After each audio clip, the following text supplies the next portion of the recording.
Welcome to Van Lathan's The Red Pill, where we give you the brutal reality of truth.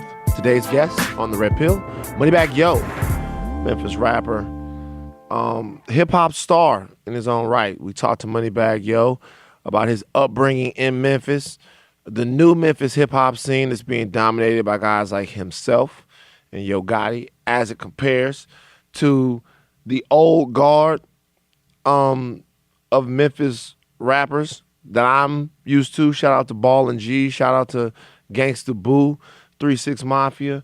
You know, everybody that was doing their thing for so long in Memphis, the sound that I grew up with, sort of the evolution from that sound to this sound. We talk about his ambitions outside of rap. He has a brand new album out right now. We recorded this a couple of weeks ago when the album was in its first week. But now hopefully this gives it a shot in the arm. Not that it needs one. Moneybagg Yo is very, very popular. But, you know, we talk about some of the acting that he wants to do, some of the things outside of the realm of hip-hop that he wants to do. And when you sit down and talk to him, you're going to get an insight into just how much this young brother wants to go out there and test out his talents in the entertainment industry. Very great conversation. Amazing. To talk to someone who actually is self-aware. You know, a lot of times you get people in the industry that don't have any self-awareness. They're not really comfortable with who they are. And you can tell when you sit down and you talk to Moneybagg Yo that he is. Yet another rapper that's done it on me. I have no jewelry. We've been talking about this for a long time. I don't know when I'm going to address this, but I'm going to use a special jewelry kit. I'm going to get one. Even if it's fake jewelry, I'm going to keep right here from wherever rappers come on the show. Because I'm tired of getting stunned on. Whole goddamn studio looks all bright. I'm up here, I have no jewelry on. It's not going to happen again. So short rant today. I'm not sure if I care if racists get into Harvard. Now, I should say that this rant has to do with Kyle Kashuv. I think it's Kashuv or Kashuv. He is one of the many voices that has arose from the situation that happened down there in Parkland.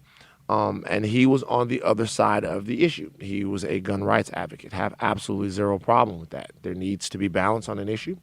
And whereas a lot of his classmates have used the events that so tragically and horrifically happened at their school to voice their opinions on gun control, it makes sense, and it's actually good for discourse that there's someone on the other side of that issue, and this young man has been that. He's been employed with Turning Point USA, an organization that I don't have very much reverence for, but once again is useful in American discourse.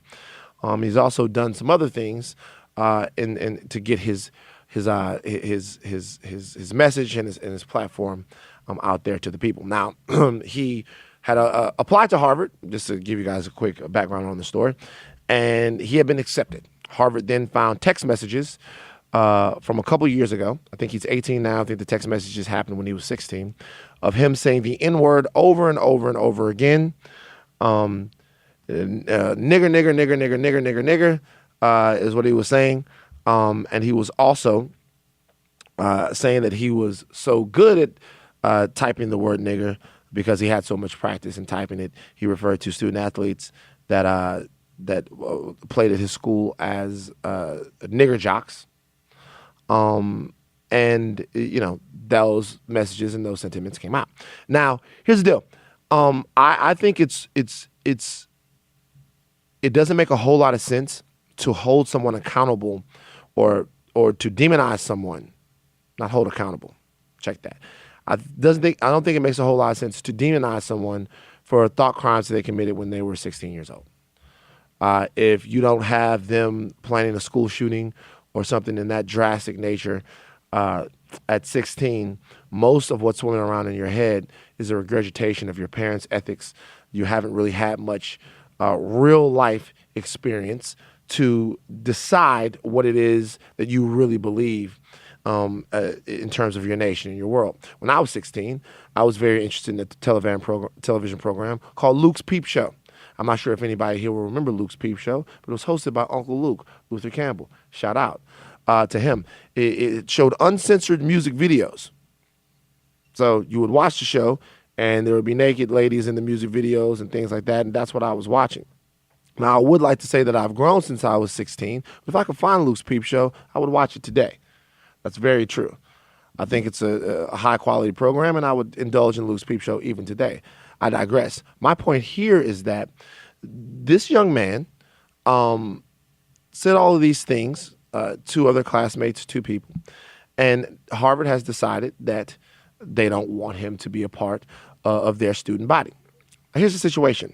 I'm a member of a bunch of different group texts. In those group texts, you might find language otherwise known as spicy. All kinds of things that we say. Some of them would be very offensive. Now, I don't know anyone that's a saint via text. I don't. I really don't know anyone that's a saint via text.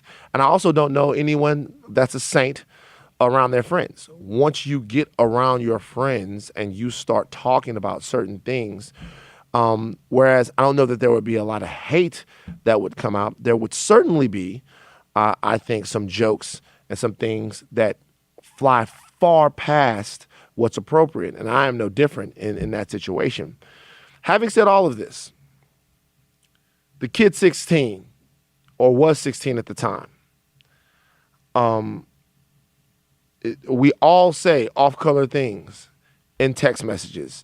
We all say off-color things to our friends. We all say off-color things, or at least most of us do, when we don't feel like anyone's watching. We're inappropriate from a standpoint of sexism, racism, homophobia, whatever. We make all kinds of jokes that might not reflect what's really in our heart in the interest of being funny or whatever.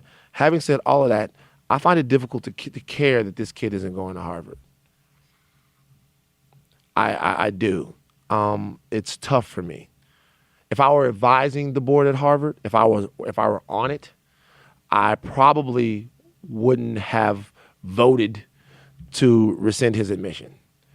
I don't think that I would have done that. I would have slapped him on his wrist in some way, saying that, yo, this kid was 16 when he made these situations. Let him in and see if he can work with the Office of Diversity if we can broaden his mind. That's where I probably would have went with that.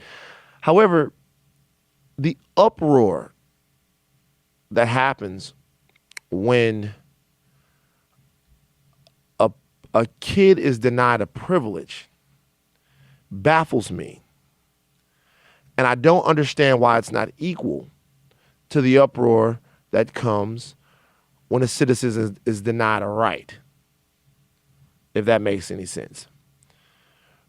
A Harvard, N-word, all of these things were trending on Twitter and on social media for the last couple of days, or yesterday or whenever this happened, because this kid didn't get into the school that he wanted. And I understand that it's an issue that we could sort of extrapolate out and make into a bigger deal, but there are so many other things that seem egregious in nature that happen to people that don't have anything to do with fucking going to Harvard, that it's difficult for me to muster up the outrage that I am oh so good at bringing to these airwaves on behalf of this young gentleman. It's just tough. I think this is a life lesson for him, and it'll be a life lesson for others, about what it means to be held to a standard and what it means to actually have consequence injected into your life. Now, I'm not going to go and do a whole sort of bleeding heart situation here, but the consequences that happen to young men where I'm from, they're a little bit more serious. See, those consequences involve death. They involve incarceration. They involve having to register as a felon for the rest of your life. They involve becoming a part of the prison industrial complex. They involve a whole lot of things that, in comparison, seem to be much more dangerous and permanent than not being able to attend the Ivy League school of your choice. So while I don't think that what happened to Kyle was necessarily, I don't know, appropriate, I don't think it's a don't think it's a huge wrong, by the way. I don't think he was wronged in any way. I think Harvard is well within their rights. I find it difficult to really give a fuck. And that's just me keeping it 100 with y'all. I find it difficult to really fucking care that there'll be one less N-word spewing kid on the campus of Harvard. No better than him. I'm no better than anyone. I'm certainly not. That's a fact. But the reality is, for the rest of us, I'm sure Kyle will be okay. He's a well-spoken young man. I think that a lot of the people down there that have, I don't agree with his politics, but a lot of the kids that have come out of the Parkland situation have acquitted themselves well in the mainstream. They're dealing with a lot, and they've sought out to become activists and not just sort of passive backseat passengers in their own fate, and that's to be commended. But at the end of the day, he'll go to college somewhere. He'll figure it out. What I have to be concerned about are the kids from South Baton Rouge, from Dixie, from North Baton Rouge, from Easy Town, from off Plank Road, from all the places where I'm from that aren't going to have such an easier time figuring it out. So I'm going to worry about them, and the rest of America can worry about Kyle. Let's pop some pills and get into it. White people in the room, clap for Moneybagg Yo. I made the white people clap. You know what I'm saying? Because it's different. Out there, it's TMZ, but in here, it's my domain. So you're from Memphis. Yeah. We was talking about this before because, John and them, I was like, yo, you guys familiar with Memphis? And they was like, yeah, of course we're familiar with Memphis. And they said they're familiar with Memphis because they watched the first 48. Mm-hmm. They didn't really say that. Like, nah. But I used to fuck around in Memphis all the time, man. We used to go up there for the Southern Heritage Classic. You know what I mean? Like, it's interesting. When I think about Memphis hip-hop, the first thing that comes to mind, Ball and G, obviously 3-6, Gangsta Boo, all of them. Mm-hmm. But y'all done kind of taken it for a new generation and redefined it. You and Gotti and a lot of y'all, man. Do you feel like sort of like what you dropping now, like what you've been able to do in the rap game, that you guys kind of are carrying the torch for Memphis hip hop now? Exactly. Like it's always gonna be a time where the generation switch. Yeah. Like this, you just gotta deal with it. You know what I'm saying? But I just feel like right now we just making the Memphis scene look real good. Yeah. We're making it look real. I'm talking about real good. Yeah. Yeah. On top of it, have you worked with some of the older heads, Ball and G, or any of those dudes like that? Nah, I chopped it over with them a couple times though. They trill. You know what I'm saying? But I never got in the booth or did no music with them or nothing like that. You feel like Memphis gets its respect because, like, even when you look at Crunk and stuff like that got real hot, do you feel like Memphis gets its respect for how much dope, amazing, crazy hip hop has come out of the town? Now I feel like everybody paying attention to Memphis now, like. All eyes on the city right now, but at first, At first, I feel like we were slept on, but I think like it's because of people like Yo God and me, Black Youngster, open the door, Block Boy. You know what I'm saying? Open the door for people like, oh man, like Memphis got a lot of talent down that way. Like who next? Yeah, you know what I'm saying? That's what. It's crazy because all it takes is that one person really to get popping, and then everybody starts trying to come to the sound. Yeah. Like, because before Boosie in Baton Rouge, really we had, shout out to Nero and shout out to Youngbleed and CeeLo. But after Boosie came, then that's when Webby came, and now you got Gates, who you got on the album. Yeah. NBA Youngboy and all of them. So I have questions right now getting out of Memphis about the rap game, period. You know what I mean? About how things are going. Like, a dude that's in the middle of it that's actually making money off rapping and not one of these guys I talked about on the podcast. You missed it. So something's been happening ever since my clout been going up. Dude's been hitting me up in my DMs trying to get me to give people their music. Exactly. Like, yo, I'm dope. I got SoundCloud. It's got 182 tracks on it. I want you to listen to them all and tell people about my music, man. Exactly. Were you ever that guy trying to get people to listen to your shit? Yeah, I used to, like, when I first started, when I was doing it, it was like CDs. So, CD, it was like probably 4 years ago. It was the CDs. So I was just passing out CD. I was going to different people's shows. So 4 years ago, you were trying to get on.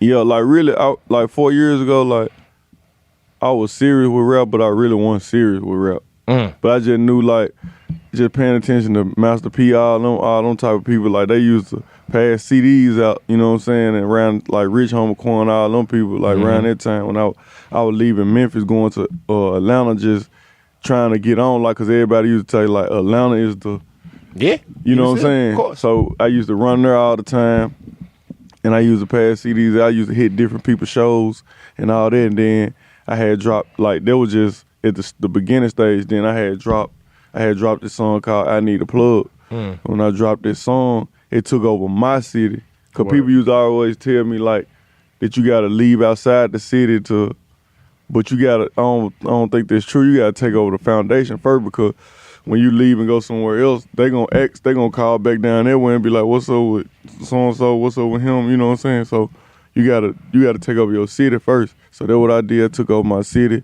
Then I took over the trash states, and it started just the show prices, like stuff started, you know what I'm saying, it started going crazy. So you know what you said? What's crazy about what you just said is, back in the day, I was watching something with Jay-Z, and there was a dude that was asking Jay-Z, you know, how you get on, and Jay-Z said, "Yo, be the hottest where you from. That where anybody that come through where you from, they gonna ask, yo, the rappers that's coming through there, whoever's coming through there, they gonna ask." Who's jumping off from right here, then they're gonna say you. Exactly. And that's how you get your name up. Most definitely. So when was the moment that you realized, yo, this shit is working? When I had got my first 2,500 for a show, I was like, oh, okay. Cause when I first started rapping, I was doing it to make money because we was in the struggle.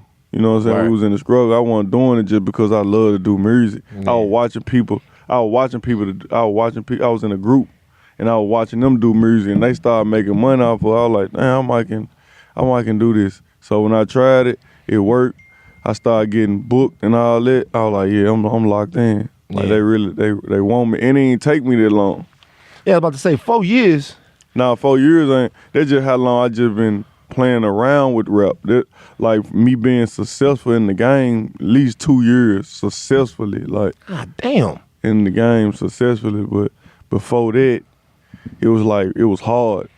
What was so it happened sort of fast for you? Yeah, it did. Like, really, I got my situation changed when I had got with the independent labels called Endless Entertainment, and then like all us cool through the streets, like them, and then got it. Right. So it's just like once I got with them, it's just my career just 1 year, and then it's like the next year it was on me to just find my way, find myself. And I started putting it together. That's interesting. Even when you talk about mentioning Gotti, because Gotti had been around forever, right? Yeah. Been doing this thing for a long, long time. But then one day it was just like next level. He was out of here for hits. real. He dropping them hits. Right. So it was like a little bit different for him. What did he tell you? What does he tell you? What do some of your OGs tell you about how quick it came for you?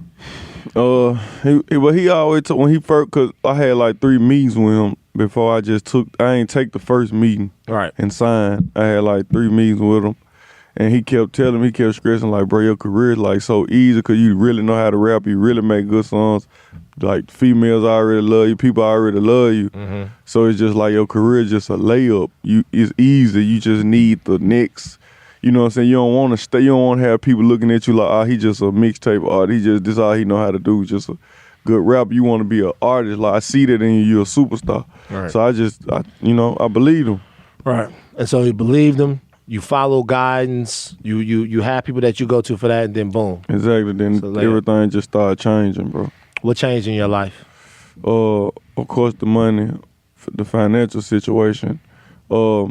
A lot of things got to change, like the people around me, like bad and good. You know what I'm saying? It was for the bad and good, because me and Gotti, we from 2 different sides. And we ain't even supposed to been like being around it, like being cool, you know, coexist, all that type of stuff with people. Talk about that. Like, what you mean? Like in Memphis, like, yeah, in the Memphis scene, Memphis scene, like the North and the South, they won. I mean, it ain't really like that now, because it kind of died down. You know what I'm saying? Thanks to like people like us, individuals like us, but at the same time, that's how it was. It was like they never got along, and at that time that I did that, it was heated. You know what I'm saying? like, but I real, just seen it was up there. I just like seen a different vision. I was like, man, I ain't this. You know what I'm saying? This ain't gonna turn out good. It ain't gonna turn out good for nothing.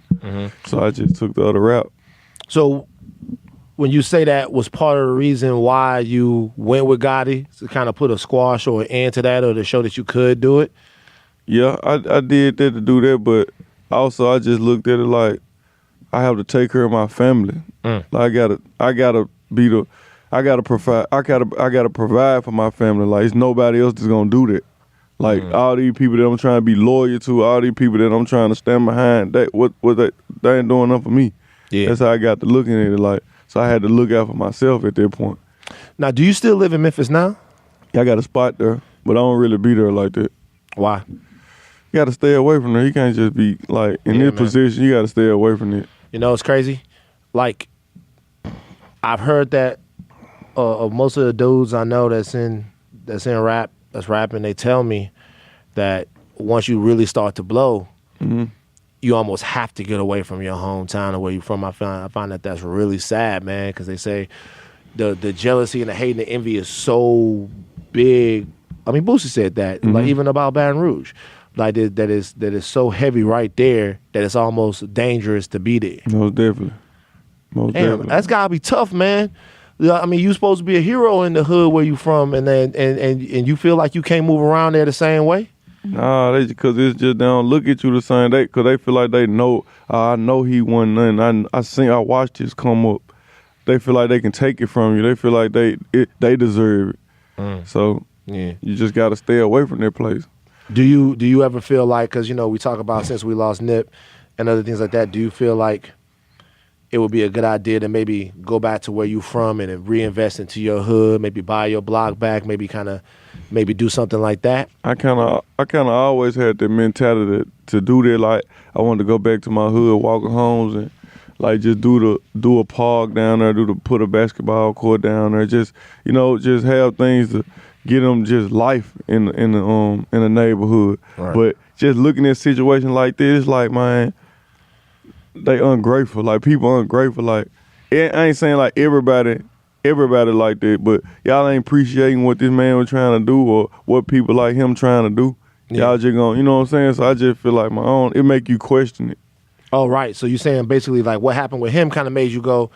It make you like, damn, if they gonna do it, like, is they gonna be grateful for this? Like, so what's crazy is but I feel what you're saying. What's crazy about that is that the hood love Nip, and the hood, I bet most of the people that's from where you from love you. Exactly. Love to hear you on the radio. Love to see you doing well. Love to see you shining. Love to see everything that's happening for you happen for you.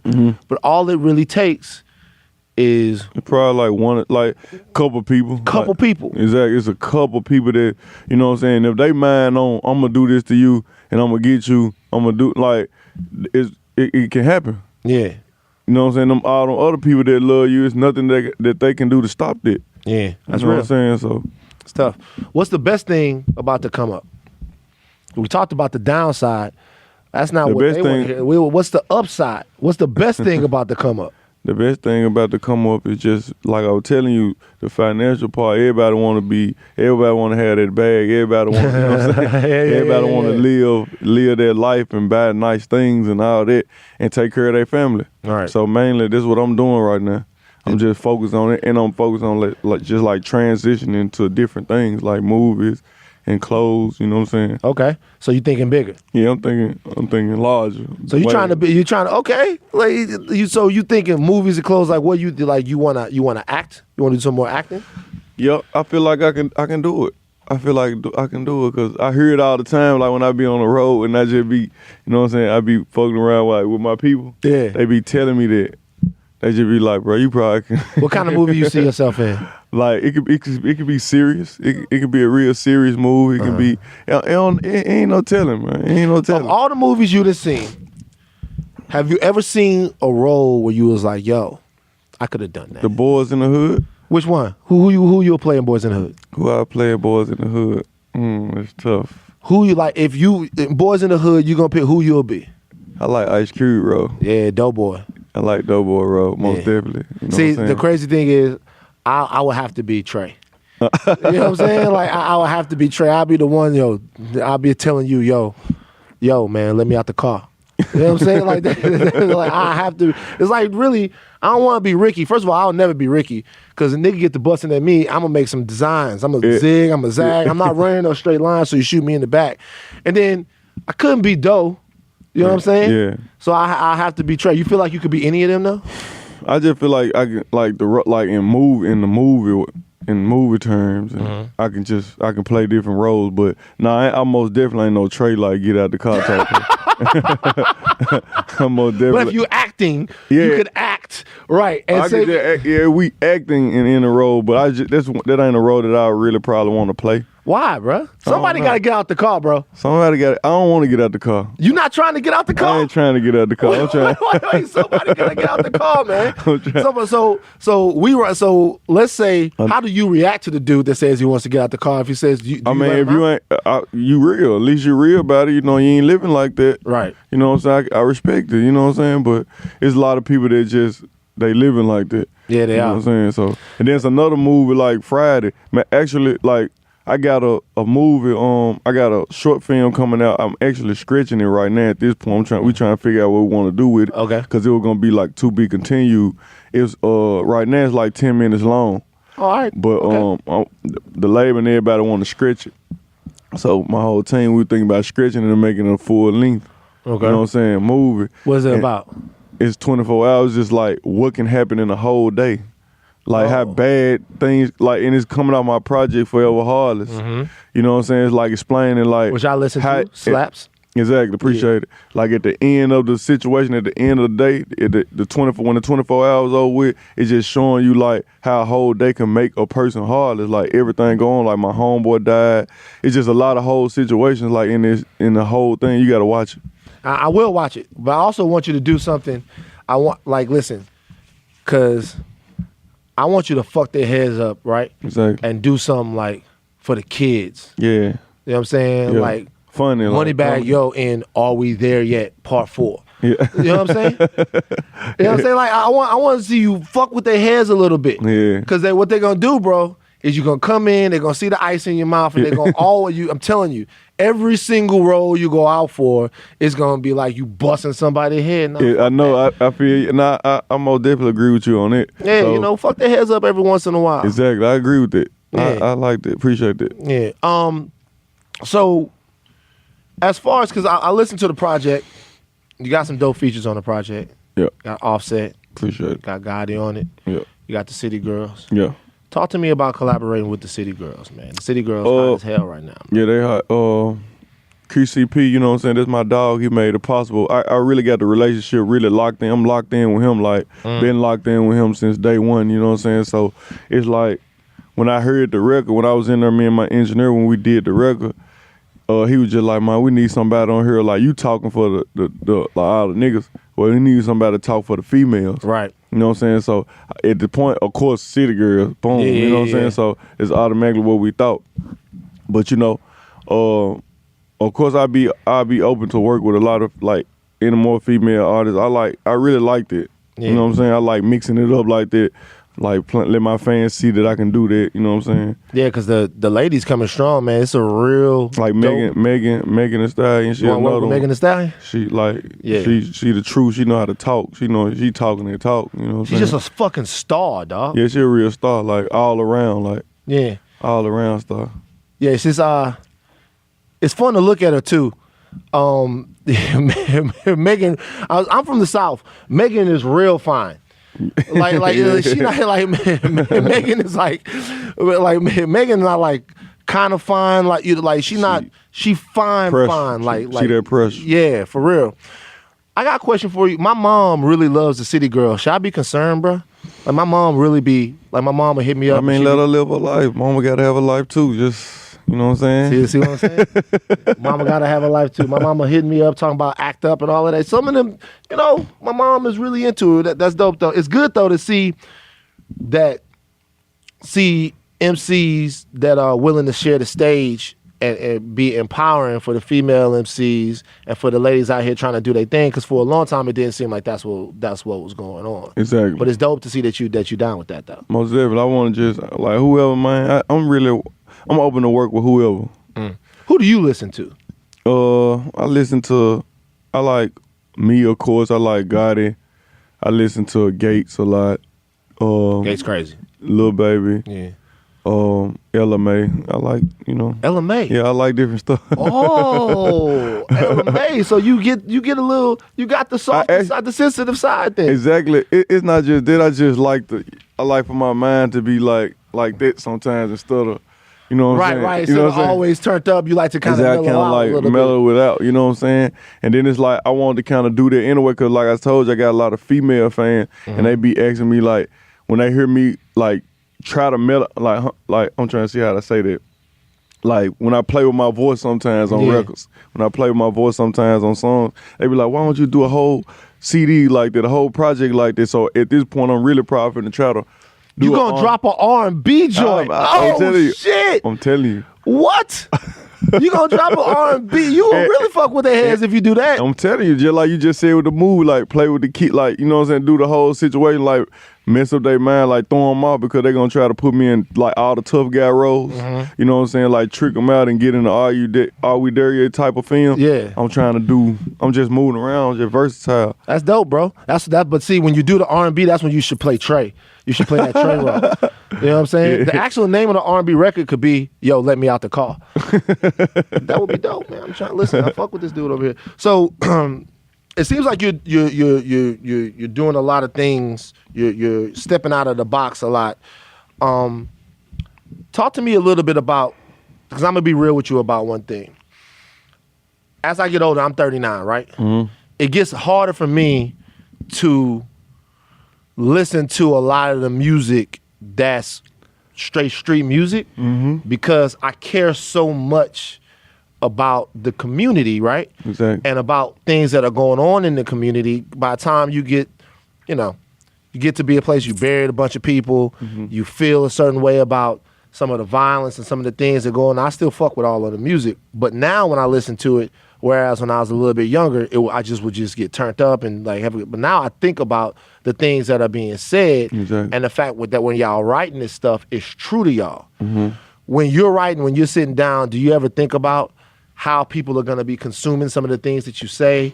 Do you think, or do you just... I always think like that, but I feel like people make their best music and they make their hits when they don't think. Like when you just go straight in and just boom. Like it's a feeling. Yeah. And then when I was coming up, I used to do that. I used to sit in the car and write. Like I used to sit in the car, however long it took me to finish a song, I just sit in the car the whole time and just write a song. But it's like now I'm so on the go, I can't do that. Right. I have to go straight in and just boom. Right. But I like that process better though. Like, you know what I'm saying? What's popping with them earrings, bro? Was you trying to blind me? See, where the label do that? Hey, man, listen, I'm still on my come up. When you bring these guys in here, man, tell them to take their jewelry off. It's like, you see what I'm saying? And by the way, he knew, because he got a hood on, y'all gonna be able to see this on the visual. He did that on purpose. He was like, nah, nigga, I don't think about shit when I write my heart, and then that's what I get for it. You know what I'm saying? But do you think that rappers have any, do they have any responsibility do they have any obligation to be socially responsible when they write, or it's just this what's going on, put it out there? I feel like at this point, like how rap going at this point, I feel like just go ahead, just do you. You know what I'm saying? If you got writers, if people got writers, you can't knock them. You know what I'm saying? Because everybody don't have the total package. All right. Like it's very rare. Like everybody ain't chosen like to be like that. Like a lot of artists like myself, Gotti, Kevin, like the stars, like the stars of this situation. You know what I'm saying? Everybody ain't blessed like this, so it's like people almost be trying to turn them into that. Yeah. You know what I'm saying? Like some people just naturally got it. Like the stage performance, like how you act, how you move in videos. Of course, you can rap right. You know what I'm saying? Everything, your delivery, everything. Some people got the whole package, but some people don't. You might just got the image and the swag for it. Yeah. And people come be like, all right, well, say this. and the people gonna feel it because look how you already coming. Right. You know what I'm saying? So who do you feel like is somebody who has the whole package? Me, I got the whole package. You got the whole package. I got the whole package. I can do all of it, man. Okay. I can do everything. Right. It seemed like to me, you're not satisfied with playing shows and having high streaming numbers. You want some Will Smith shit, don't you? I want to. It's just like, cause you got to understand. I already was when I've been screaming. When my first album with the label, Federal 3 times, I dropped. It was number 5. It debuted number 5 on the Billboard. I was already charting before I even got with them. It was like, yeah, you see what I'm saying? Like I already dealt with the screaming. I already dealt with the like. It just what's next at this point. I feel like what's next at this point. Right. What else we gotta keep pushing yourself? We gotta keep pushing. I want to do like reach new levels. Let's try different things. Okay. We're gonna be back with Moneybagg Yo in a second. We gotta pay some bills real quick because nightmares are coming home. A powerful, mysterious, and socially provocative film, Us, is the latest silver screen nightmare from Academy Award winner Jordan Peele, starring Oscar winner Lupita Nyong'o and Black Panther's Winston Duke, my homeboy, as an endearing American family pitted against a terrifying and uncanny opponent, themselves. Now you can experience Us at home and dive into revealing bonus features to untether the truth of Us, available on digital now and on 4K Ultra HD Blu-ray and DVD on June 18th. Get it before your tethered gets any ideas. It's coming to you from Universal Pictures Home Entertainment. I loved it. I'm sure you did too. Let's get back to Moneybagg Yo right now. It seems like we talked about something a little earlier and we kind of just roundabout touched on it. A big conversation right now in hip hop more than ever. Like we didn't know back in the day how many people sometimes are involved in making a song, right? Mm-hmm. So, when I was coming up, nigga put a song out. Mm-hmm. He wrote the hook. He wrote all the verses, and the producer laid the beat. Boom, that was it. We didn't know that you might get a hook from somebody else in the studio with you. You don't know. We didn't know that one of your homies off your label might have helped you with a verse, or somebody might have referenced something like that. Do you feel like? How do you feel about people writing their own shit? Do you have to write every single thing versus somebody not writing it? Versus someone maybe helping you out a little bit? I mean, though I would tell you, like, however you comfortable with it, just do it. If you feel like I really, this me. I want the people to feel me. I want the people to know me. Even if it don't do what a number one or a hitter do, I want them to feel me. I don't care, you know what I'm saying? If it don't do that, at least I know I went off how I felt at that time. Yeah, you know what I'm saying? Vice versa, you getting in my business and doing it. Maybe if you get in my business and hear me, because two heads are always better than one, it'll take it to the next level and it'll be out of there. But, you know what I'm saying? It's like, is the credit going to be there still? Right. You know what I'm saying? You would rather have, are you saying that you rather have a less successful record that you wrote 100% than maybe a record that was more successful that you had some help on? Yeah, but like at this time, like in this time of day, I feel like that too. But at this time, it's like I'm trying, like you want to get open to different space. Like when I tell you I'm trying to make the R&B album, like that ain't my lane. Like that ain't my lane, so I don't know how to. Well, it's not your lane until you driving. Exactly, until I hop in it. You know what I'm saying? So right now, like just to get started over there, where I might need some kind of R&B singer, somebody to come in and be like, "Yo, bag, maybe this, hit this type, go up like this, say it like this." And, you know what I'm saying? Because that ain't something I'm familiar with doing. Right. You know what I'm saying? But when we talking about this other world, like when we talking about what I'm already on, right? I got that. Like, let me do that. You feel what I'm saying? I feel you. Now, I'm not gonna remember the name of the record, so I'm gonna pull it up right now. But you described to me on this track, to me, what I believe to be a perfect relationship. And what's the name of this joint though? What is it on? It's the one where you talk about your girl and you're saying why cheat. Whatever I'm with. Whatever I'm with. Yeah. She with whatever I'm with. Yeah. And he was like, why cheat when he can just they can both fuck the girl together. Man, you know what? That's what I'm talking about. When I'm talking about a good relationship, that's a perfect relationship. That's where they at? Like it's where hard you find one of them? It's hard to find them type of people. So when you get them, you just gotta hold on to them, right? Because everybody ain't living like that. I ain't coming like that. Like these girls stingy, like they, you know. How they stingy? They don't want to show you. How have your relationships with women changed since you blew? It's a lot of fake love. You know what I'm saying? It's a lot of fake love. You have to be aware, but like in this position, you can't think that every girl just out to get you because they, you know what I'm saying, you weren't on their radar at that time. You got to look at it like they didn't know you. They didn't know you. They didn't know of you. So I tell people that all the time. People talk about, people.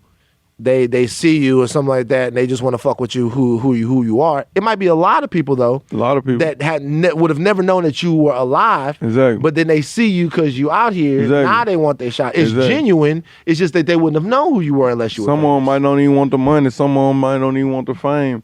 And then when you get around and you chilling, someone might just like your personality, how you come. You know what I'm saying? Like where you come from, your accent, everything. You know what I'm saying? So, you can't just look at it like DMs that. be popping? Crazy DM. Crazy DM. How you weed them out? Like what? How you go? I ignore them. I be chilling. Like at this point, like when I first came in, of course I was passing through. You know, so I had to get it off my chest. I had to let it out my system. So, you know what I'm saying? A lot of stuff I was doing, but at this point in my career, I'm just really like I'm cool on it. Yeah. It don't even excite me no more like that. Because you didn't already done it so much, or because you focus on other things. Yeah, I'm just in a tunnel vision type thing. Yep. So, why do you think sometimes we don't respect our women and hold them sacred as much as we should? Do you feel like they allowed it? Like some women liked it. Some women like what? Like to just be called this and called that. And, really? Yeah. I mean, where I come from, I see it a lot, and sometimes, like, and really now I'm be seeing it like they be like to being talked to. Like, however, they really don't even care at this point. They feel like they get a thrill off of it sometimes. Like, women get a thrill off there. Like, now it's like, I don't want no soft nigga. I want a nigga to talk to me, do this to me. They don't want no tray. Yeah, they don't want no tray. They want a dope boy. You know what I'm saying? So, right. So for example, let's be real with you. I'm like a sensitive, very, I'm super respectful, nice dude to hold ladies. The door. But it's cool to do that. Hold the door, all of that stuff like that. You feel like they don't want that? No, I feel like they do want that. Women do want that. Mm-hmm. So you know what I'm saying? Anybody listening and looking at this, you don't want them to take that the wrong way. You want them to know like that you do respect them. You know what I'm saying? You can be gangster and a gentleman at the same time. You know, that's what they love. Right. They love when you gangster and you a gentleman at the same time. Like, you're going to open the door, you're going to hold the door. You know what I'm saying? You surprise them with flowers. Just because it's today, it ain't got to be no holiday or no special occasion. Right. You know what I'm saying? And also, you can get on the other stuff. You know what I'm saying? They know how you living at the same time, but they like, I just like he know how to balance it out. He got two sides. What's gangster to you? Taking care of your family. Gangster, I don't look at gangster like being like you just gotta be tough. Word. You know what I'm saying? You just take care of your business when necessary. You ain't going for nothing. Ain't nobody gonna step on no toes. They ain't gonna step on you. You know what I'm saying? You know what I'm saying? And you gonna take care of your family and get money and empower, like, you know what I'm saying? Empower the youth and everybody that's coming up. Right. You know so it seems to me that you basically look at being gangster as being a man. Yeah, being a man. That's most definitely what gangster is. Gangster. I don't look at gangster like, I look at you, if you a tough guy, you a tough guy. I just look at you like you are trying to be a bully, you a tough guy or something. Right. You know what I'm saying? I don't call that gangster. I don't see nothing gangster about it. Just because you got tattoos or something on your face, you're not gangster. You know what I'm saying? So it's just how you conduct yourself what makes you gangster. Where did that come in for you? Who taught Moneybagg Yo sort of what it was to be a man, what it was to be somebody that took care of your family? Where'd you get all of those morals and those values from? The streets were actually like my father, like, to be honest. Was your dad in your life? Yeah, in and out. Look, yeah, but cool. the streets more so raised you? Yeah, the streets really did its part. It took over, like, it took course. The streets really did everything. How?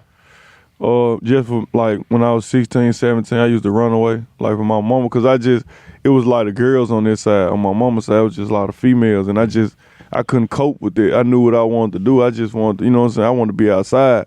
So I just jumped. A lot of girls in your mama's house, you saying? Yeah, in the household. Yeah. So I jumped out the porch, and I just was in the streets ever since then. I was female to female. I was staying with different females. Like, I'm staying with this female this week. The next week I'm with another female. The next week. And it just got, you know what I'm saying? Like, man, when it's going to change? And then I was hustling in the same process.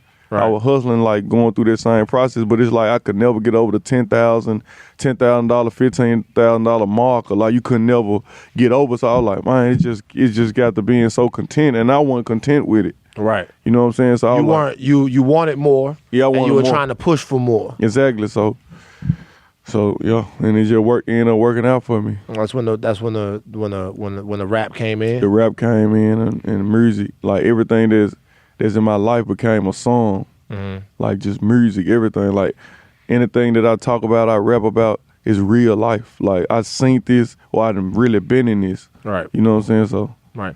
When you look around the rap game now, you feel like it's like that for most guys?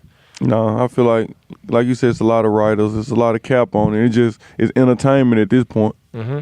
It's entertainment, but you can't knock it like how people get their money. Yeah, I ain't knocking nobody. It's just, it's very free. What's interesting is that we look at a lot of rappers and we ask the question about whether or not they really doing what's in their rhymes. Wouldn't it be better if they weren't doing it? No, I ain't saying like, cause people. Like, you still, at this point, like, man, they know right now, like, with all this success going on, ain't nobody, like, in my position, you still out here doing what you talking about, and like, right. Stop it. Like, you know what I'm saying? Anybody, like, listening and watching, like, you gotta know, like, that gotta be how he was living. They gotta be, like, what he observed. What he observed, like, what was going on in his life and what he done been through. You got, you know what I'm saying? We just updating the world on it. Right. You know what I'm saying? You got to know, like, currently, like, that's dumb. Like, that's stupid. Like, for you be making all this money doing it, and you putting yourself in harm's way like that. Mm-hmm. You know what I'm saying? What do you? So when you make the money, who helps you spend it? Like, you got financial people and all those people right there trying to, like, because we don't want to see brothers be making so much money. I'm stacking right now. You stacking? I'm stacking my money right now. I'm stacking my bread up. How many people in the hood hit you up when they got investment ideas for you? There's a lot of people. All of a sudden, you got bright ideas, man. Right. You ever heard one? Like, what's the craziest one you heard? Can you think about it? Bright idea. I hear a lot of stuff, to be honest with you, bro. I ain't gonna even lie. A lot of crazy stuff, like. But I look at it like, as soon as you get to talk, I just can hear it in your voice and your tone. I just be like, all right, you know what I'm saying? Just going on to the next situation. How are you with the money borrowing? Like, when people hit you up, they need something, you good with it? No, I'm really not good with it, but if you, I'm not good with it. You know what I'm saying? But at the same time, it's like, I gotta understand your situation and what you need it for. Right. Like, what's up? Like, what you got going? Like, right. You know what I'm saying? Because, see, for me, it's got to be the right amount, and I tell you why. Because I'm not Moneybagg Yo, so if you hit me up and you go, because what happened last year, it just got crazy. People hit me up like, yo, Van, I'm a little down. I need like $7,000. I'll be like, nigga, where you think I work at? Like, what you mean? Now, that's bad, but then there's on the flip side. On the flip side, it's people from back home that hit me up and be like, yo, things are really tough this week. Like, I need $30. And I'll be like, the fuck is $30 gonna do for you? Exactly. Like what? That's the game. Because if you ask me for 30, I'll send you $500. Exactly. Exactly. That's the exactly. I'll be like, well, you that down bad that you need $30? I agree with it. Yeah. So, but do you loan it out, or you just like you stiff? I mean, if you ask me, I stiff on them a lot, but at the same time. But at the same time, if you ask me for like a certain amount, I'm always like, I'm just this type of person. I'm gonna put something on top of it. Yeah, I never gave a person. I ain't gonna get on here and lie to you. I ain't gonna say I never gave the person the exact amount that they asked for. I did sometimes, you know what I'm saying. But most of the time, I put something on top of it every time, like not even just for no reason. Who are the people that can always get bread from you no matter what? My mama. Yeah. She know how to get it. She know how to get it out of me. Always, right? Yeah. Hit you up. Yeah. And they know how to ask because they don't ask for the money. They just they hit you up and they be like, I want to do this. Like bright ideas. Yeah. Exactly. A bright idea. Exactly. So. And they'll say crazy stuff like, I was watching a documentary about Egypt. And I realized I have never been to Egypt before. But I sacrificed so much for my family all of these years that it would be great if one day I could go to Egypt. Yeah. And I'd be like, that would be amazing, Mom. Yeah, hopefully one day you get there. Which is interesting that you say that, son, because I just found a Groupon for trips to Egypt. Exactly. And then next thing you know, Mama on the plane. Asking for exactly. She on the Egypt. But you gotta always do it for your mama, though. Most definitely. Always for your mama. Most definitely. You break bread with the ladies? You don't break bread with the ladies? So these ladies it's probably what my problem is right now. Like, why they be so crazy? Because they feel like I just feel like they might be so crazy because they expecting something and I ain't getting it. Damn. And expecting something. I just feel like, man, if you been in my corner, if I've been rocking with you, then that's cool. Like, if you trying to develop a situation with somebody, then that's cool. But just not out here just like tricking, like doing, like I don't like that. Whoever do it, I ain't knocking them. That's their thing. You know what I'm saying? They got the money to do it. That's how you want to spend your money. That's cool. Everybody like spending their money different. I like spending my money different. You like spending your money on you? I like playing my money different. Like, what do you like spending your money on? I like jewelry, of course, cars. I like stuff like that. Like you said, me. I like spending money on. I want to invest. I want to invest. Oh, okay. I want to invest. That's why I like to hear from these young brothers. Like, what do you have any idea what you would want to invest in? Like right now, I got like 2 situations with some houses going on. Oh, real estate type stuff. Yeah, and then I was telling you about the movie situation. I'm trying to do that. Yeah. And it just like really taking my brand to a whole nother level. Like, I'd rather spend my money like that. I want to spend my money in investing and of course the things I like because I work hard for it. Like, why not? Why not treat myself? You know what I'm saying? But then at the same time, of course, my family, of course, I'm spending money on them most definitely. Yeah, I mean, you the one. Exactly. You got to. I'm all I got. At this point, it was never no successful person in my family ever. Like, I broke the chain on it. Like, this situation, no basketball player, no movie star, no rapper, no nothing. Like, nothing. Come from a big family? Yeah. How many? A lot. What's a lot? A lot of people, man. I'm telling you, like, families like have families be in Mississippi and all this stuff. I'm from Louisiana, yeah. A lot of people. A lot of people. And I bet you got more family than you ever knew that you had. And now. Right now, most definitely, cousins and people popping up. Oh, this is my cousin. This, all that. I don't even know you. Like, you know what I'm saying? So, like, I don't, like, you know what I'm saying? Like, I just look at the people who I know and I grew up with, family, but not to discredit them or disown them like they ain't my family. They might really be blood, but don't just try to pop up now.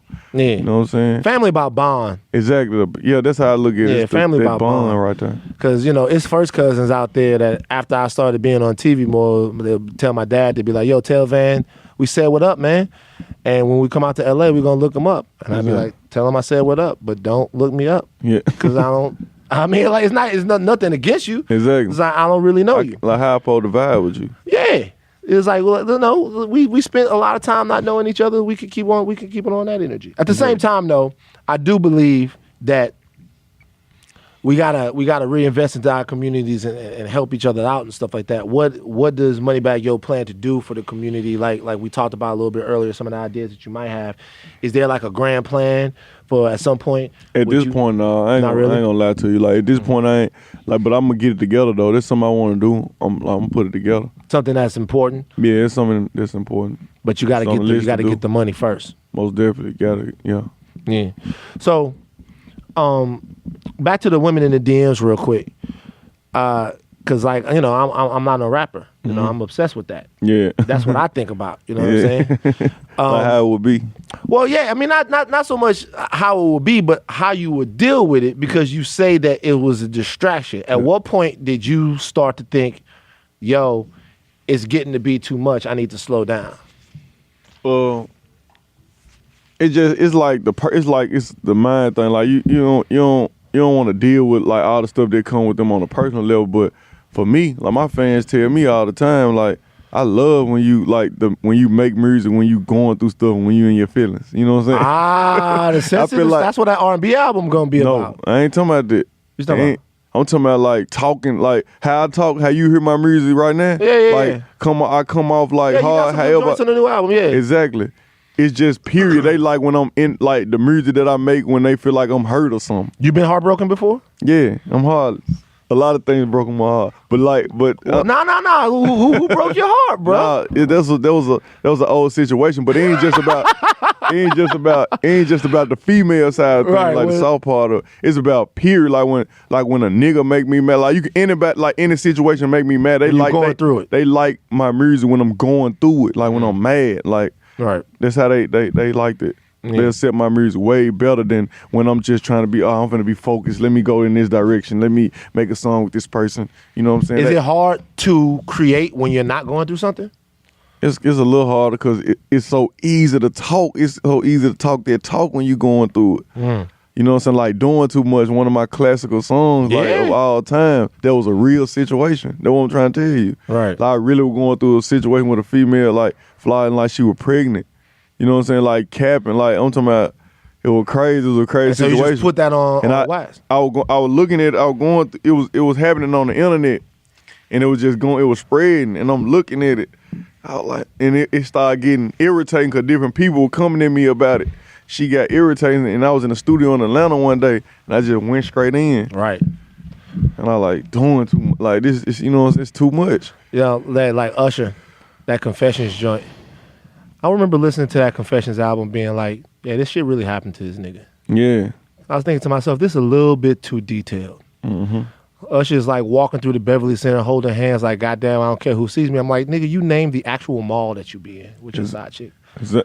Like who, like people just say we walking in the mall. People don't say I'm in the Beverly Center with this chick. You know what I'm saying? So I was thinking like that actually really probably happened to Usher. Exactly.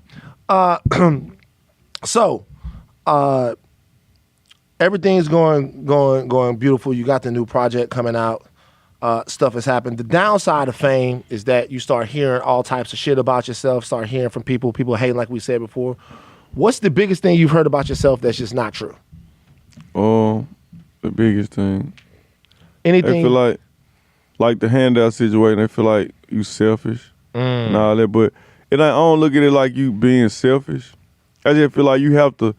So people say Moneybagg Yo is selfish. Like, not people that don't know me, of course, they can't say that. You know what I'm saying? But the people that be trying to, like, you know, infiltrate and do all this stuff, they try to say that because they have objectives. Because I don't come through for them. But at the same time, like I'm finna tell you, like I don't look at it like being selfish.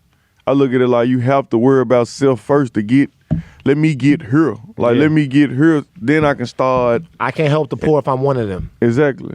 Like, come on, bro. Like, you gotta understand my situation. You don't know what it, like, just because we like, I'm human too. Like, you don't know what I'm going through in my personal life that I'm not broadcasting to the world. So you can't just look at it like, oh, he ain't doing this because of this, and I know he got it because this going on. I just seen him on here on this channel, on this, like, you know what I'm saying? Yeah. With this person, he in pictures with this person. You know what I'm saying? Stand down. Like, let me get it together first. And even though I might have it together, I just might not want to give it to you. People don't like when they come and they throw down on you. You throw down on somebody about something like that. I be like, hold on, let me at least offer it. Like, you all right out there? Let me, you know, it feel better that way. Yeah, you feel better. Perfectly. You feel better personally. It's just like when you have a friend, you meet somebody, and then because you know they give a little preamble, and then you know they're about to ask you for money, you just be in your mind like, please don't, man. Yeah. Please don't.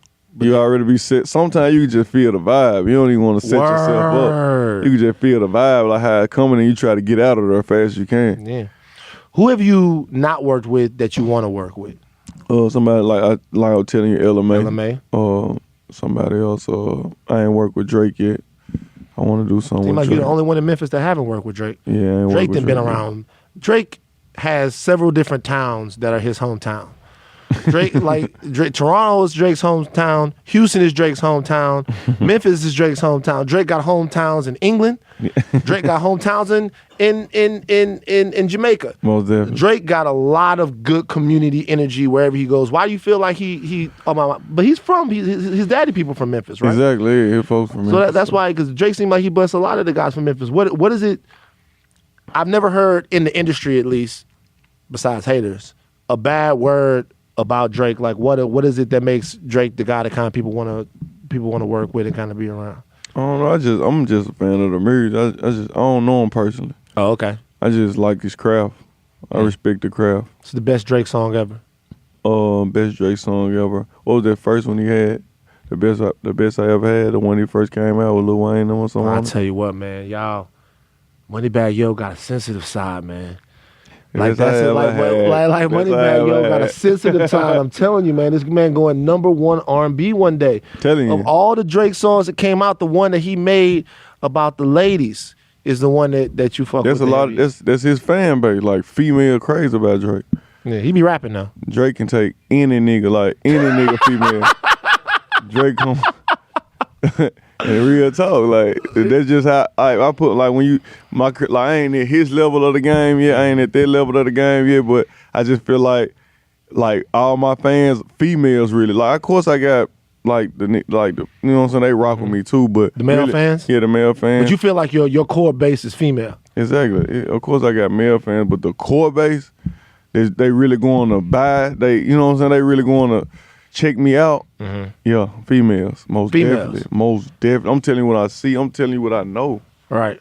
You know you're better off that way, right? Yeah. Of course, because they like the males, they gonna follow everywhere the females go. Like if my concert, like when I was just telling somebody like why I want to venture into the tour world, is because when you go in the club, when you go in a regular club, like of course the females come, I want to see bad, they want a front row and center, they want to be there. But then you got the males, they just gonna come there just because the females going there. Yeah. They might be, I listen to his music, but you know, I ain't gotta see him. And then when I get in there, I want to be too gangster. You want to just be, you want to sip and you want to smoke and you almost too gangster. But when you go on vice versa, when you in a venue and you walk out on stage, everybody, it don't matter. You see males in the front row, you see everybody, you know what I'm saying? You see everybody everywhere, you know what I'm saying? So that's the type of environment that I just like being around. Women are also just much more loyal fans. Exactly. They're gonna buy merch, they're gonna buy merch, they're gonna stick it out with you. If you come to LA and the tour sold out in LA, but then you playing in San Diego, they driving to San Diego. They're gonna ride. They driving to San Diego. They're riding for life. Right. So they much more loyal fan base, man. To be real with you, like something happened recently. I want to get your take on this. The Baby, you familiar with The Baby? Yeah. Baby hot. Yeah. He doing his thing. Beat up a clout chaser. Yeah. In the mall. Did you see that video? Yes. What were your thoughts on that? Man, I would have done the same thing. like quit messing with me, bro.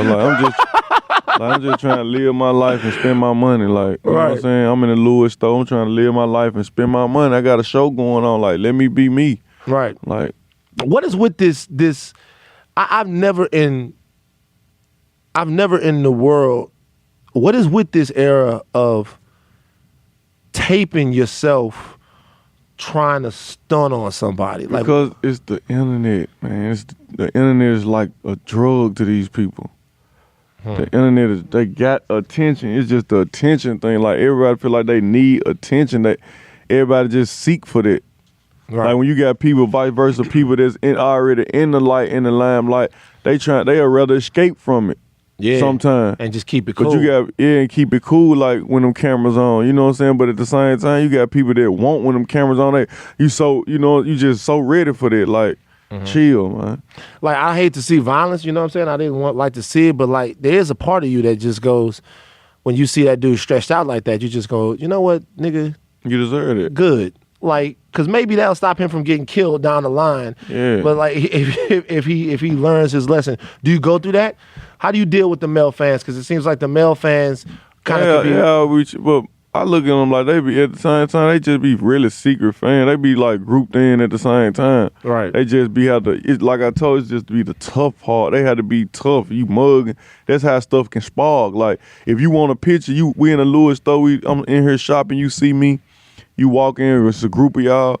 Like, quit trying to be tough in front of your homeboys, and you already know, like, I'm really a fan of dude. I really want a picture right quick. Right. But I gotta walk, I got this mug, and then you don't even know how I'm living. So you looking at me like, then I'm like, what you looking at? And boom, it's spark. Now we live. Yeah, now you feel like you gotta live up to it because you got a group of folk with you. Right. You know what I'm saying? And you have to stand up. How are you on the picture game? Anybody get a picture anytime? Yeah, I rock cool with my with it? fans. I rock with all my fans. You can get a picture. I got but when I'm in I can't take pictures with everybody. When I'm on the go though, like you just gotta respect it. Ain't nothing like against you. Right. Hopefully I see you again. Right. Now, when you say anybody can get a picture, what's the limit? Will you like? Because I'll do a picture, but a short video advertising your hood DVD coming out, I can't do that. Yeah, they be trying to go so far, like, Bruh. Yo, hey, real quick. Say this right quick. Say you rocking with anything. Yeah, you know what I'm saying? say Down South New Orleans fight beats DVDs part 3. I'm Van Lathan. I fuck with this. I watch every fucking dog. I can't do it, dog. Exactly. Come on, man. Yeah, you're not Stop. doing that. No. You getting into the endorsement game yet? You like anybody calling you to? Yeah, we working that out right now, most definitely. Yeah. Yeah, most definitely. Anything you won't endorse? Ain't no telling. We have to just see. Have to see. Yeah. Yeah. We have to see. You got everything got to make sense though with me. Like, it have to make sense. It have to be. It can't make me look a certain way or none of that. I ain't with none of that. It got to be me. What's your dream brand to work with? Anybody out there? Jordan or something. Yeah. Nike or something. Nike. Yeah. You know what's fucked up? It's like, I mean, I'm not trying to like bring this up, but I worked with the Jordan brand a couple of weeks ago. Exactly. You know what I'm saying? I called the Jordan brand Classic, and they gave me some shit. So, I mean, you got them earrings, and that's dope, but I kind of beat you to that one, dog. I mean, if you want to be on some real shit. Most definitely. Nah, but hopefully this in the future, though. Did you play sports at all? Basketball and football, like in school. Like, I'm really good at basketball. Like, I got a good What's jumper. really good? I got a good jumper. You know, rap niggas really can hoop. I'm just being for real. I'm keeping the gangster. A lot of rap niggas really do. You play ball against other rap niggas? Sometimes. Like who can hoop? I seen a video of Lil Durk. He can hoop. Yeah, I see him. Lil Durk can hoop. Block Boy, one of them people. He swear he can hoop. He swear he can hoop, but he know what's up. He can't. So that's my guy though. Oh, I love. But talk about somebody who could perform. Yeah. I love watching him on stage. Most definitely. I seen him a couple of times at Dre's. Love watching him on the stage, but you be watching him in basketball. Yeah. You know, he be like he posted a lot. You know what's gonna happen now? What? Now you're gonna have to play him. So you I know what's up with me? I seen you. Yeah. Man, line it up, man. Set it up. You down? Can you hoop for real though, bro? I got a good shot, bro. I'm telling you, I ain't finna lie to you like I can. I'm just like Steph Curry, like I got the whole package. Right. You know, I got a great shot though. Right. Great shot, and I can take it in. Quavo could play. Quavo could play most definitely. Quavo seemed like he is. I don't know how I forgot that. Quavo seemed like he is the rap. He can do a lot of stuff. Quavo can play a lot of sports actually. Now, all around. Who is the best basketball player that's a rapper? I really like you saying. I just respect what you talking about, like with Quavo and I seen Lil Durk. It's a couple people. I mean, like nigga in the NBA. But I don't know if I didn't sit there and just watch a whole game. I just seen what that person love to do and what that person do, what they post I'm talking and broadcast. about a basketball player who also raps. Have you heard of these guys, athletes that rap? What do you think about athletes that rap? Oh, you saying like on the flip side, like flip it. Man, stay focused, man. You got like for real, stay focused. Cause I look at it like for real. For real, I just look at it like for real. Like you got like my basketball players making way more money than what is you doing? Like I just like it's for real, bro. Like just chill, man. Right. Like lead it to. That's why it's different positions. That's why everybody. You can't be no 100. You can't be 102 thing. You can't do that. You can't. Right. You trying to play this. You got all 82 some games to do this. You got then you got over here. You got to go do. How you finna do that with shows and like you? It's no way you can do that, bro. Nah. So just stay focused. I feel you. So the new album's Forever out. Heartless. Yeah, bro. Out right now. Yeah, man. So what was it like making the album? It was a quick process. I actually had that music for like a year, really. That Really? Music, I really been had that music. It was just a quick. Cause then it's So like you got old ass references on it, like you talking about Harambe on that shit and all kinds of. yeah, it's old though. Most definitely, it's like a year old. But Now it goes though. I listened to it. I spun it about 3 times. It's dope though, man. I like the one with Gotti on there. It's crazy. nah, God ain't on there. You talking? Nah. What you talking about? What song? What's the name of the song? The title fucked me up. Probably the title. You probably looked at the title wrong. I might have fucked that up, or sometimes they go into the. Oh no, you know what? I listened to that today, and the track thing got fucked up. Yeah. Let me see. No, so you got the city girls joint. I told you about. I like, but my favorite one is Toxic. Everybody say that. It's a lot like that's all the tweets I get. Toxic. Shoot the video of a Toxic. But Toxic is my favorite one because Toxic seemed like it was really based in some actual real experiences. That's really, yeah, that was real. That's why I keep telling you, like real situations. You think somebody can just talk about this stuff that ain't going? Nah, because it seemed like you was in this, like you're in a situation where somebody continuously keeps fucking up and making things bad, and we all been in that space where you can't get out of that. Yeah, like you just feel like, man, like I know this ain't right for me, but I love you. You know what I'm saying? So it's just like toxic, man. You know what I'm saying? Every time, like it's always arguments getting spiked up, and it's just not bad. It's not a good situation. But you stay though. But you stay, but you be trying to make it work, and you be trying to figure it out. Like, but you know, bro, let me tell you something, man. Like, you a deep cat. Appreciate you. You know, not every rapper is a good interview. All the rappers that we've had here on the Red Pill Podcast have been great interviews. Ha ha ha. But you seem like there's a lot that you trying to offer the world, man. Yeah, I got a lot for the world. I'm just getting started. It's the beginning, man. What's unexpected? Like what we were talking about. Everything that we were talking about, I just really spilled the beans. I really just told everybody right now. But like when they see me, they just probably think I'm talking. I'm on here talking. But when you see me do it, it's a different. Actions speak louder than words. So yeah, seeing is believing. The movie situation, that's really what's gonna fuck their heads up, bro. Most definitely. I'm telling you, man. Like, you gotta go left with the movie thing. Yeah. Like, cause what's gonna happen is I was talking to Game one time, and Game was like, "Yo, I want to do a comedy, but every time I come into this bitch, they want me to be the dope dealer, the hard head, and we all know that Game is good at being angry. Yeah. Shout out to my nigga, but when you really come on some other shit, they're gonna be like, oh shit. They're gonna be like, oh my God. Yeah, and if you think your people hitting you up for money now, wait till that movie go number one. Crazy. They're gonna be in your shit trying to get that bread out of you, bro. That moving money is something else. That moving money is something else. So I guess I got one more question for you, and I like to ask this of all the young brothers getting money. All the young brothers getting money. Most definitely.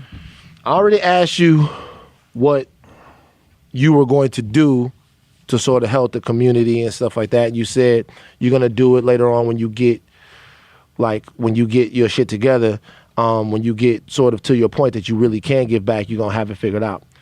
What are the problems that you feel like are the biggest problems in areas like the one that you grew up with? If you could wave a magic wand right now and change one thing about your hood, what would you change? The violence, of course. Of course, the killing. Like, just make it look like a little more peaceful. You know what I'm saying? Like, just make people feel comfortable to come outside and do this and post up at the store and do it. Like, just stop it. You know, stop the violence, really. What do you think will stop the violence? I don't really think nothing. At this point, bro, I don't know, bro. Like, you can, like, it's so many people that try to do so many things to stop the violence and it still go on. It leave you like, I don't know at this point. Like, I don't know what it'll take.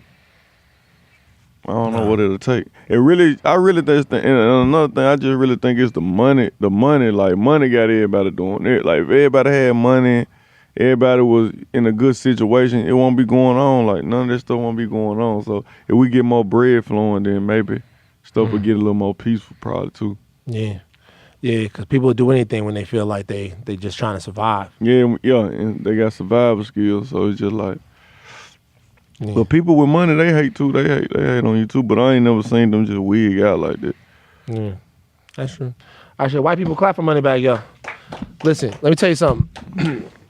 You didn't hear the part where he said he was very, very happy to be on a red pill today, and that he was gonna give me just one of them earrings. It's hard. It's hard. It's gonna be hard to do. It'd be hard to get the earring, bro. It's hard. Bro. I couldn't rock that anyway, bro. People not gonna accept that from me. For real. You know what I'm saying? Let's not. Like, see this watch that I have right here, bro? Yeah. Nigga, I'm stunned with this watch, bro. Cool watch. I know, bro. This watch costs $700, nigga. You ain't got it like that.